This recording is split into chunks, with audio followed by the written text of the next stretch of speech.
Indonesia merupakan satu di antara banyak negara di dunia yang memiliki kekayaan sumber daya energi yang melimpah. Sayangnya, pemanfaatan energi masih jauh di bawah potensinya. Sementara, investasi bahan bakar fosil tetap dilakukan dalam jumlah besar. Seperti apa peluang energi baru terbarukan di Indonesia? Dan bagaimana upaya pemerintah dalam mewujudkan net zero emission 2060?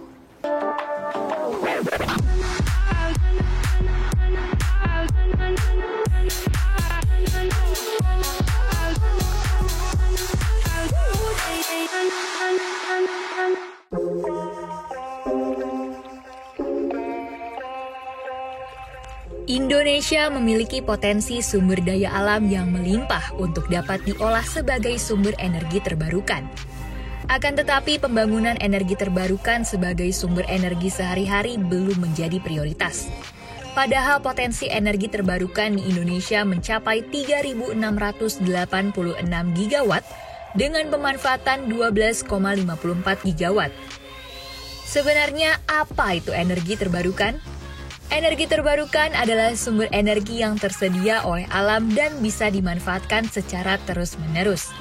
Energi ini merupakan solusi untuk mencegah efek terburuk dari kenaikan suhu dan perubahan iklim. Ada banyak alasan mengapa energi terbarukan harus dikembangkan dan dimanfaatkan secara luas. Beberapa alasan tersebut adalah yang pertama, EBT mampu meningkatkan ketahanan energi suatu negara. Kedua, EBT dapat menjaga kestabilan suhu bumi. Ketiga, EBT dapat mencegah terjadinya perubahan iklim. Dan keempat, EBT dapat dimanfaatkan secara terus-menerus. Tidak dapat dipungkiri, manfaat EBT memang sangatlah penting untuk mewujudkan ketahanan energi di masa depan. EBT memiliki kelebihan yang bermanfaat bagi kehidupan manusia. Lalu, apa saja manfaatnya? EBT dapat mengurangi dampak dari perubahan iklim, tidak menghasilkan emisi gas rumah kaca, dapat menciptakan diversifikasi pasokan energi, serta dapat mengurangi ketergantungan terhadap bahan bakar impor. Pemerintah Indonesia terus terlibat aktif dalam memenuhi Paris Agreement melalui pelaksanaan berbagai kebijakan seputar energi baru terbarukan. Kebijakan ini merupakan bentuk tanggung jawab dalam mengontrol konsumsi energi masyarakat, sehingga menciptakan pembangunan yang berkelanjutan. Berbagai upaya telah dilakukan pemerintah untuk mewujudkan komitmen net zero emission. Di antaranya, aktif membangun pembangkit listrik energi baru terbarukan yang mengoptimalkan sumber daya nasional, menerapkan program mandatori bahan bakar nabati untuk meningkatkan pemanfaatan biodiesel, menerbitkan rencana usaha penyediaan tenaga listrik, serta menerapkan program super grid dan program renewable energy based industrial development.